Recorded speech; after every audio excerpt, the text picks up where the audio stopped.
Bonsoir, bonjour, tout dépend de l'heure à laquelle vous suivez ces cours. Moi, je les enregistre aujourd'hui en fin de journée et je m'apprête donc à commencer la séance du 19 janvier de cette année 2021.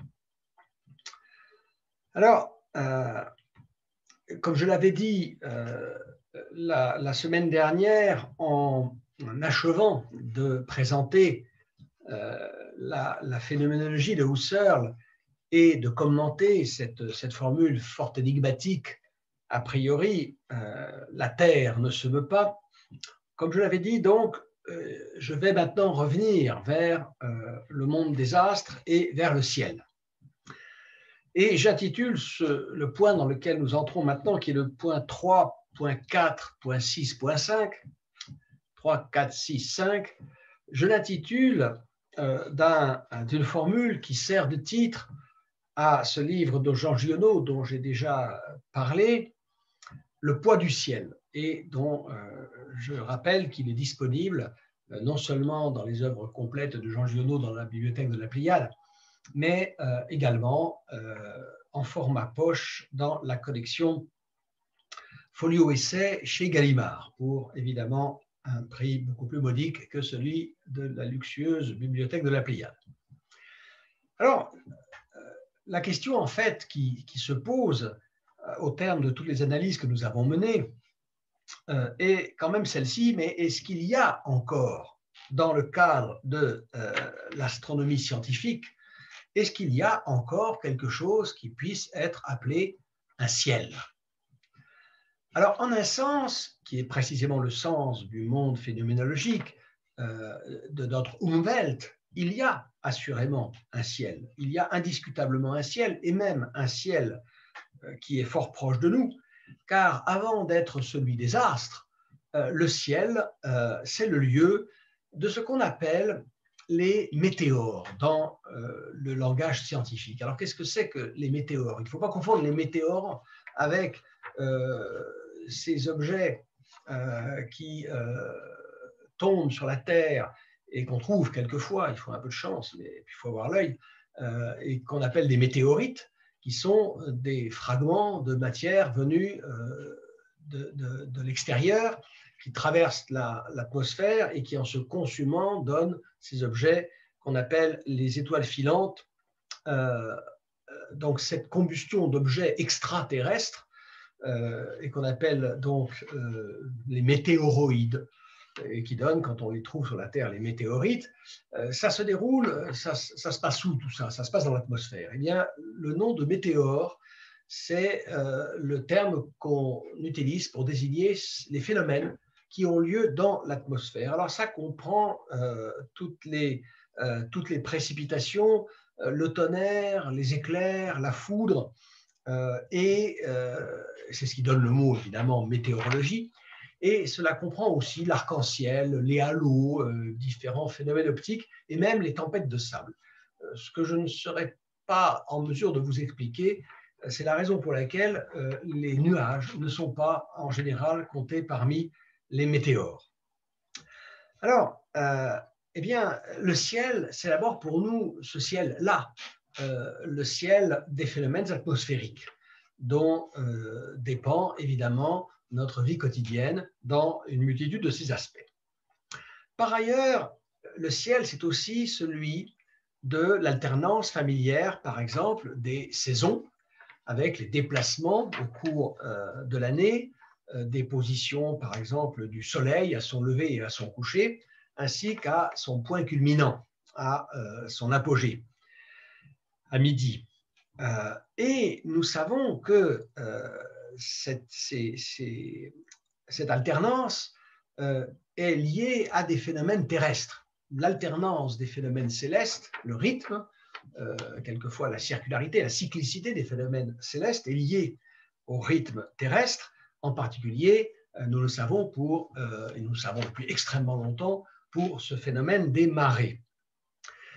Il faut d'ailleurs être assez prudent quand on spécule sur des corrélations possibles et des rapports de causalité éventuels entre les rythmes célestes et les rythmes terrestres. Par exemple, beaucoup de recherches ont été faites pour savoir s'il y avait une relation objective particulière de détermination causale, dans un sens qui ne pourrait être évidemment que le sens descendant du ciel vers la terre, une corrélation entre, par exemple, le cycle lunaire et le cycle menstruel des femmes. Or, probablement, cette correspondance n'est qu'une coïncidence qui n'a pas de signification naturelle. Pas plus, par exemple, que n'en a cette heureuse coïncidence qui fait que les dimensions du disque lunaire correspondent exactement aux dimensions du disque solaire, ce qui nous permet d'assister de temps en temps, à condition d'être placé là où il faut et à l'heure où il faut, au spectacle du recouvrement exact du Soleil par la Lune lors des éclipses totales. Alors, en ce sens et à ce titre, à coup sûr, le ciel est une réalité pour nous. Mais en un autre sens, au sens astronomique, le mot ciel désigne une idée, une notion que la science moderne a résolument jetée à la corbeille. Il n'y a plus de ciel pour la science. Alors, citons ici ce livre de Giono, Le poids du ciel, où on peut lire ceci: il n'y a pas si longtemps que la course des étoiles se faisait encore sur une coupole d'acier dur et noir. C'était le mouvement de lampes que nous imaginions proches et minuscules et qui jouaient un humble rôle dans notre confortable. Leur déplacement se faisait à la surface de cette sphère d'acier qui nous entourait, non dans l'espace. Ces lampes n'avaient de rapport qu'avec nous. La science seule a creusé l'espace dans ces jours-là encore si proches. Ce que veut dire Giono, c'est que la représentation scientifique de la Terre, qui est devenue une planète se déplaçant dans l'espace, eh bien, la représentation scientifique de la Terre a rendu caduque l'idée même de ciel. Elle a détruit l'exigence de symétrie qui existait autrefois entre un sol plan et horizontal d'une part, et d'autre part la coupole d'une voûte céleste. Et donc, l'objet ciel a disparu. Une Terre, une planète Terre en mouvement dans l'espace conserve sa réalité, je dirais, sa personnalité, son identité physique. Mais ça ne peut pas être le cas du ciel. Le ciel, l'objet ciel a disparu en tant que composant réel de ce qu'on pourrait appeler le mobilier du monde, de ces choses, de l'ensemble de ces choses dont le monde est fait. Le ciel n'est pas une chose qui entre dans la collection de ces choses à partir desquelles ce que nous appelons le monde ou l'univers est constitué. Et donc, le mot ciel ne désigne plus d'une certaine façon pour nous qu'un décor. Et c'est même moins, en fait, qu'un décor. Parce que, par exemple, un décor de théâtre possède au moins ce minimum de réalité matérielle, la réalité du carton-pâte, du bois, dont le décor est fait. Et notre ciel, le ciel astral, le ciel que nous contemplons, par exemple, la nuit, ce ciel étoilé n'a plus cette réalité matérielle qui est celle même d'un décor. Alors, il y a dans le ciel des objets bien réels. Évidemment, le soleil, la lune, les étoiles, les planètes, les nébuleuses sont des choses dont nous savons qu'elles méritent effectivement ce nom et qu'elles ont leur réalité, nous pourrions dire substantielle, leur identité. Mais si ces choses sont dans le ciel lui-même n'est plus pour nous qu'un spectacle. Et spectacle est un terme qui vient du latin, d'un mot latin qui est le mot species. Species veut dire le regard, ce qui signifie très, très clairement que le ciel n'a de réalité que celle qu'il tient de notre regard, du fait que nous le regardons. Tout l'être du ciel dépend du fait que nous, humains, levons notre regard dans sa direction. Alors, l'image architecturale d'une voûte qui surmonterait notre demeure d'ici-bas. L'image architecturale de cette sphère à l'intérieur de laquelle nous avons le sentiment de nous trouver lorsque nous regardons, par exemple la nuit, les étoiles tourner autour de l'étoile polaire. Eh bien, cette idée d'une voûte céleste n'était pas nécessairement solidaire de celle d'une terre plate, ainsi que cela sont représentés, par exemple, des mythologies très anciennes, une terre plate qui serait, par exemple, supportée par 4 éléphants ou par une tortue, ou une terre plate qui flotterait, par exemple, sur les eaux d'un océan. Cette idée d'une voûte céleste n'était pas nécessairement solidaire de cette représentation de la terre plate, puisqu'on la trouve, par exemple, chez Aristote. On trouve dans l'univers d'Aristote cette représentation d'une sphère céleste entourant la Terre. J'y reviendrai d'ailleurs un peu plus tard. Et la sphère céleste d'Aristote conserve tout à fait une existence absolument réelle.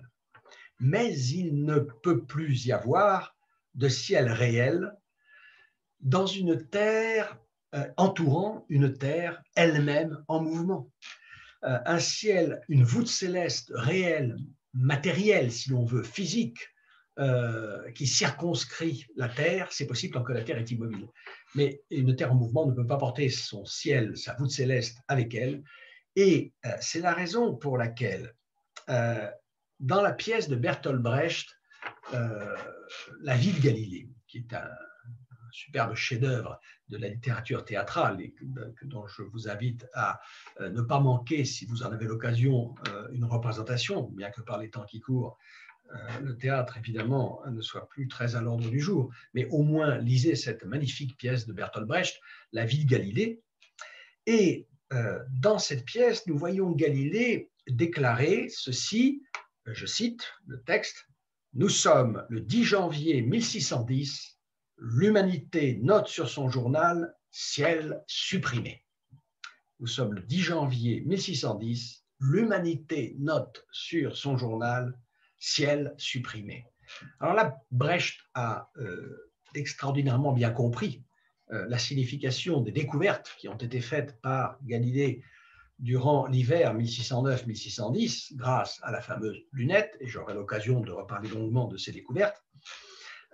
Brecht a très bien saisi ce que cela signifiait, et ça signifie en effet la disparition du ciel. Alors, je préciserai plus tard à quoi correspond cette date du 10 janvier 1610, qui est certainement dans l'histoire spirituelle de l'Europe et sans doute même de l'humanité entière, une date bien plus importante que ne l'est par exemple la date du 14 mai de cette même année dans l'histoire politique de la France. Je rappelle que le 14 mai 1610, c'est le jour de l'assassinat d'Henri IV par Ravaillac. Donc, ciel supprimé, ciel supprimé. Seulement, on n'abolit pas le ciel par décret. Parce que si mon vécu est enraciné dans ce sol souche qu'est la terre originaire, l'arche originaire terre dont Husserl nous explique pourquoi nous devons penser qu'elle ne se meut pas. Si mon vécu est enraciné dans ce sol souche où mon ego, mon moi vivant a son sol, son lieu propre, eh bien, il faut bien que cette terre conserve au-dessus d'elle symétriquement un ciel et un ciel astronomique. Si vous voulez, pas plus que l'arche originaire terre, le ciel n'est, on va dire, soluble dans la science. Il est fort de son poids de signification, signification géographique, signification esthétique, signification poétique, signification religieuse, ce qui fait comprendre qu'il échappe à toute réduction scientifique et a fortiori à toute élimination scientifique. Ciel n'est pas un mot qui est devenu en français synonyme équivalent des mots espace ou univers. Ciel et terre continuent de former un couple d'opposés. C'est-à-dire que ce sont le ciel et la terre deux pôles pour l'orientation de nos existences concrètes. Voici à nouveau ce que dit Giono dans Le poids du ciel. Notre espoir, c'est que demain, le jour va se lever. L'inéluctable de son retour, qui devrait être également le signe, nous donne notre dernière espérance. Nous l'imaginons avec sa coupole de lumière, cette grande toile de tente bleue qu'il courbe au-dessus de nous, nous séparant de l'univers, cette maison qui nous permet d'habiter le désert, cette toile solidement arrimée aux quatre coins de l'horizon, et là-dessous, enfin, nous sommes chez nous. Là, nos valeurs ont de la valeur, nous pouvons avoir encore confiance en nous, confiance dans nos constructions humaines, notre progrès humain, notre social. Là, notre vitesse a l'air de nous mener quelque part. Je vais m'attarder un peu sur cette citation pour en commenter quelques aspects, quelques mots. Ce ciel qui suit le lever du jour, nous l'imaginons, dit Giono, avec sa coupole de lumière, cette grande toile de tente bleue qu'il courbe au-dessus de nous, nous séparant de l'univers. Eh bien oui, le ciel bleu du jour nous sépare de l'univers, puisqu'il rend invisibles les étoiles, qui sont, dans le ciel nocturne, cette espèce de porte ouverte, cette espèce d'aperçu de l'univers dans, je ne vais pas dire ses vraies dimensions, dont le ciel étoilé ne peut nous donner aucune idée, mais dans sa réalité, je dirais, cosmologique, astronomique, de totalité de tout ce qui est. Et donc, cette grande toile bleue du ciel diurne, évidemment, cela reste vrai du ciel quand il n'est pas tout à fait bleu et ennuagé, nous sépare de l'univers. Et cette maison, dit Giono, nous permet d'habiter le désert. Qu'est-ce que veut dire habiter le désert? De quel désert s'agit-il? Eh bien, il s'agit de ce désert qu'est l'univers en tant que réalité scientifiquement connue. Désert, cela signifie que ce n'est pas là que nous vivons, que nous ne sommes pas chez nous, que c'est l'immensité de ces étendues d'où la vie, mais au sens de la vie vécue, de la vie biologique, nous n'en savons trop rien, mais au sens de la vie vécue, ce sont ces immensités d'où la vie est absente. La vie, elle est concentrée ici-bas, elle est abritée ici-bas, elle habite ici-bas, sous cette coupole bleue, sous cette voûte que Giono pense sous la métaphore de la tente, des campeurs. Cette toile solidement arrimée aux quatre coins de l'horizon, cela veut dire que le ciel et la terre ne font qu'un dans notre système de représentation douée de sens qui sert de cadre à la vie vécue. Et là-dessous, enfin, nous sommes chez nous. C'est tout le sens de l'expression « être chez soi », qui n'a pas seulement évidemment le sens de la propriété ou le sens de la nationalité, mais qui a le sens de l'habiter, de l'habitation. Voilà, nous ne séjournons pas seulement, nous ne sommes pas seulement les passagers d'une planète emportés avec elle dans le cosmos, nous sommes des habitants de cette planète, ce qui exige que la totalité que forme le sol de cette planète, de cette arche originaire et le ciel qui la domine, cette totalité demeure une et indivisible. Là, nos valeurs ont de la valeur, nous pouvons encore avoir confiance en nous. Alors qu'évidemment, si nous nous aventurons au-delà des limites de cette habitation terrestre, quelle confiance pouvons-nous avoir? En quoi?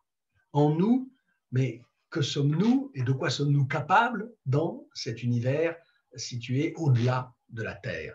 Qu'est-ce que nous pesons? Évidemment rien. Sur Terre, nous pesons quelque chose. Alors, nous pouvons avoir conscience de ne pas peser grand-chose face aux grands événements, par exemple internationaux, et même à la politique nationale. Il reste que nous pesons dans nos vies familiales, dans nos vies professionnelles, dans nos relations amicales et amoureuses. Toutes choses qui sont absentes, évidemment, de tout ce qui peut se tisser entre un humain et les espaces étendus à l'infini de l'univers. Là, nos valeurs ont de la valeur, nous pouvons avoir encore confiance en nous, dans nos constructions humaines, notre progrès humain, notre social. Voilà, le social, le progrès, toutes choses qui n'ont plus de signification dès lors que nous pensons notre rapport à ces espaces infinis de l'univers physique. Du reste, c'est une expérience que chacun a pu faire mentalement et c'est une question qu'il arrive aux enfants de poser quand on les instruit un tout petit peu d'astronomie et qu'ils commencent à prendre conscience de l'immensité de cet univers à l'intérieur duquel ils sont compris. Un jour ou l'autre, un enfant que vous avez instruit d'astronomie va vous demander est-ce que ça vaut vraiment le coup que je me brosse les dents le matin et le soir? Est-ce que ça vaut vraiment le coup que je ramène des bons résultats et des bonnes notes de l'école si je compare le sens, la portée de ces événements à l'immensité de l'univers dont je ne suis qu'une petite partie. Là, notre vitesse a l'air de nous mener quelque part. La vitesse qui nous mène quelque part, c'est la vitesse de nos déplacements terrestres, c'est la vitesse de nos actions, c'est la vitesse de nos interventions. Il arrive que nous nous dépêchions et se dépêcher pour un humain sur la Terre, cela a un sens et cela mène quelque part. Et s'il se dépêche, c'est parce qu'il risque de ne pas arriver à temps. Mais cette vitesse terrestre, cette vitesse de nos vies, de nos actions, Husserl la compare, évidemment, la rapporte ici, en tout cas le contexte le dit très clairement, il la rapporte à la vitesse des déplacements de la Terre dans l'espace intersidéral, puisque la Terre non seulement tourne autour du Soleil, mais se déplace dans l'espace, puisque le Soleil lui-même se déplace, ce qui veut dire que la Terre ne repasse jamais deux fois au même endroit. Et tout ça se produit à des vitesses absolument prodigieuses, qui se mesurent par milliers, dizaines de milliers ou centaines de milliers de kilomètres par seconde. Et cette vitesse-là, de nos déplacements astronomiques, est une vitesse qui, évidemment, ne nous mène absolument nulle part. Elle ne conduit nulle part.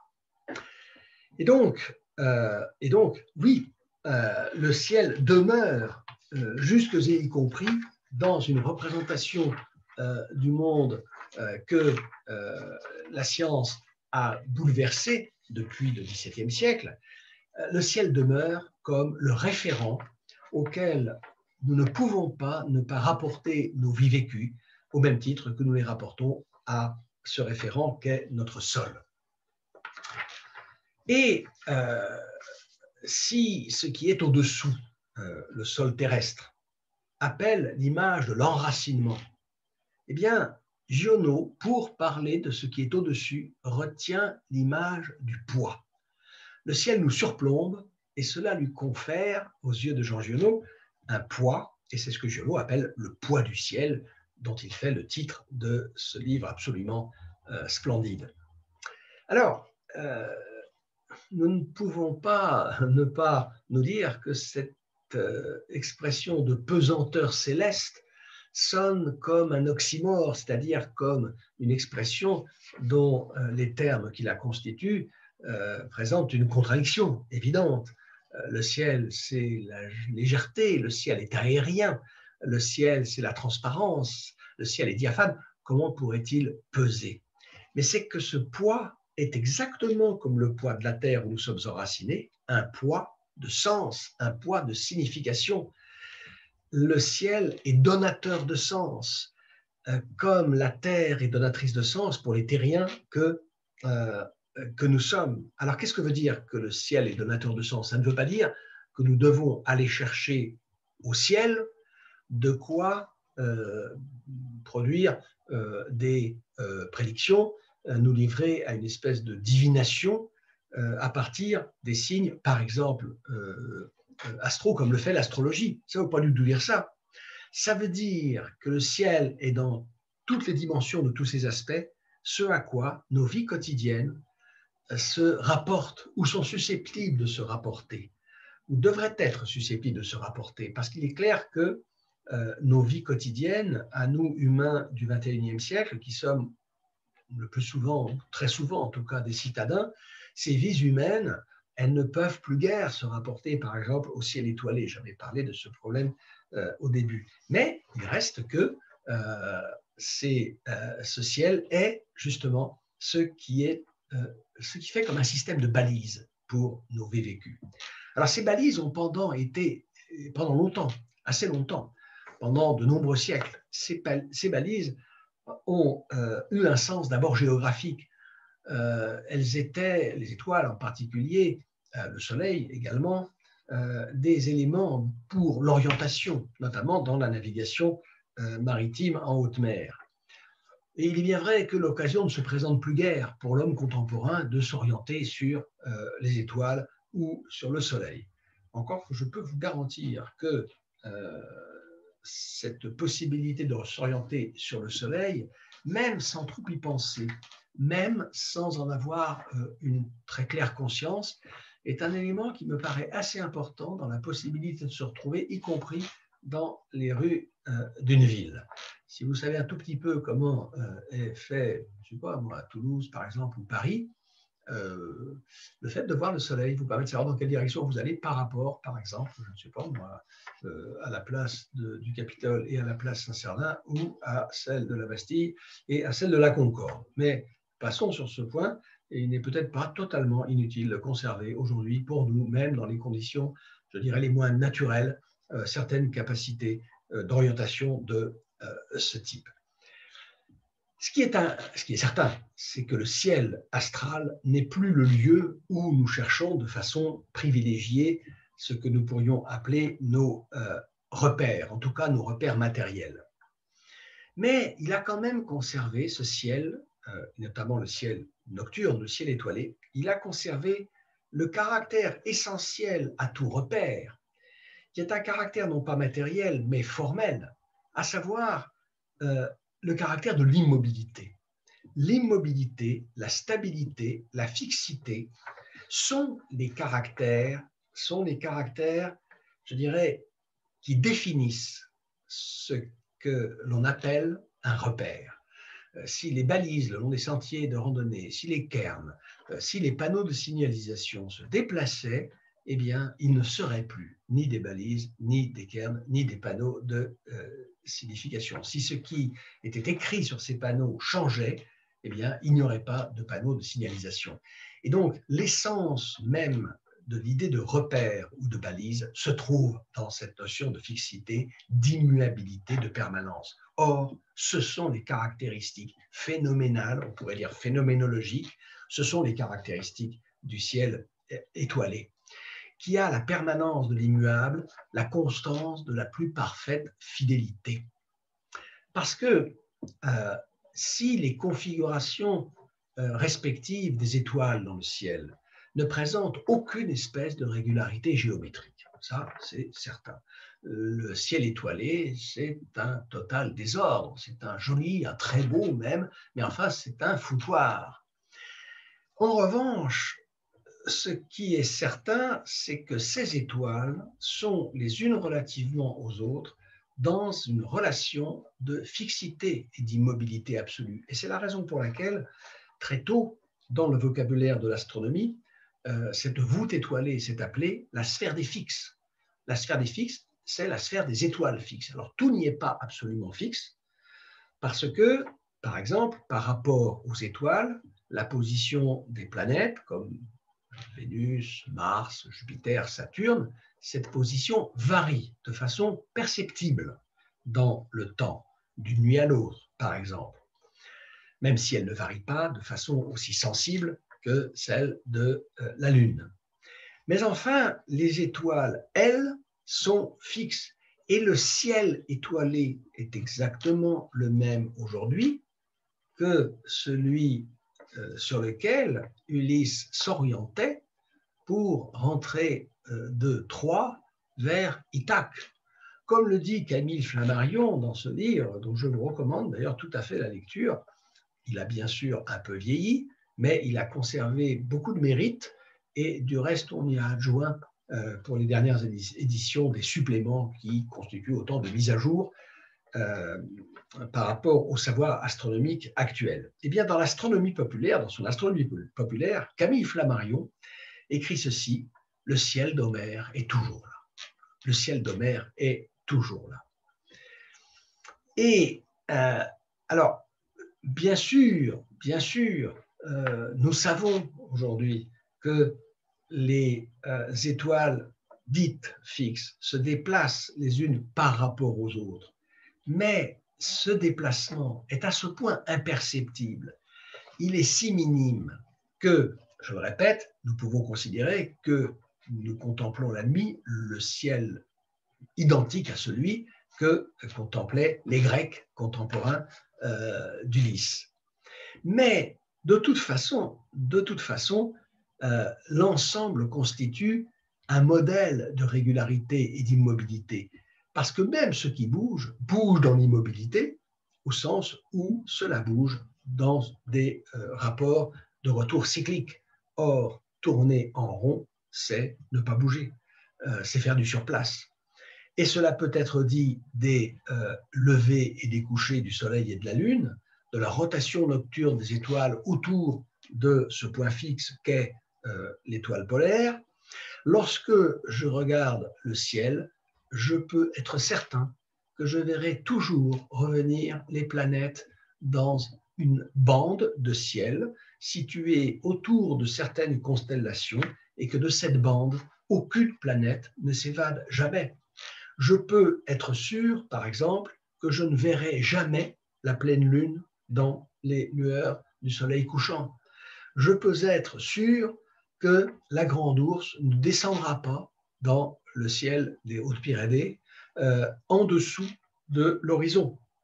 De la même façon, par exemple, que je peux, moi, être certain que l'étoile la plus brillante du ciel, Sirius, se présentera chaque année avec une parfaite régularité, chaque hiver, devant la façade de ma maison au pied des Pyrénées. Tout cela immuablement. Tout cela reproduit un éternel retour du même. Et donc si même l'astronomie, avec ses instruments de précision aujourd'hui, décèle un imperceptible mouvement des étoiles les unes par rapport aux autres, eh bien, l'allure du ciel humain n'est pas changée et, si vous voulez, le caractère de fixité de ce repère est totalement préservé. Alors, il faut bien insister sur la différence ici entre les ciels diurnes et nocturnes. En un sens, évidemment, le ciel diurne reste un ciel astronomique. En quel sens? En ceci que, évidemment, le Soleil et la Lune sont des astres. Seulement, il y a quelques différences, dont la première est d'abord celle-ci, évidemment, que à cause des nuages, on ne voit pas toujours le Soleil et la Lune. Et puis, le ciel diurne ne présente pas tout à fait la même stabilité que le ciel de nos nuits. Les déplacements du Soleil et de la Lune, ils sont quand même plus fantaisistes. Et repérer les régularités dans les déplacements du Soleil et de la Lune crée plus de difficultés que nous en avons pour les étoiles. Le Soleil ne se lève pas chaque matin là où il s'est levé la veille, ni à la même heure, ni au même endroit. Les étoiles, au moins, se lèvent toujours au même endroit, même si ce n'est pas à la même heure. Je ne le verrai jamais, ce Soleil, paraître exactement à son lever, ni disparaître exactement à son coucher, au même endroit et à la même heure que la veille. Et puis, ce Soleil que nous voyons se lever, se déplacer dans le ciel, passer au midi à son point le plus élevé, puis descendre le soir vers son couchant, ce Soleil, il ne fait pas simplement qu'être là dans le ciel, il nous chauffe, il nous éclaire, il a une signification, cette signification qui fait que Giono l'appelle notre grand compagnon jaune, notre grand compagnon jaune. Eh bien, ce Soleil n'est pas pour nous une étoile. Ce n'est pas une étoile, même si nous savons qu'astronomiquement c'en est une, ce n'est pas une étoile, par exemple, qui se distinguerait simplement de toutes les autres par le fait qu'elle est plus brillante, que c'est une étoile plus grosse. Non, il ne brille pas le Soleil plus qu'une étoile. L'étoile Sirius brille plus, par exemple, que Vega. Et Vega brille plus que toutes les autres étoiles, par exemple, de la Grande Ourse. Mais le Soleil ne brille pas plus. Le Soleil, du fait de son éclat particulier, extraordinairement intense, ce Soleil brille autrement qu'une étoile.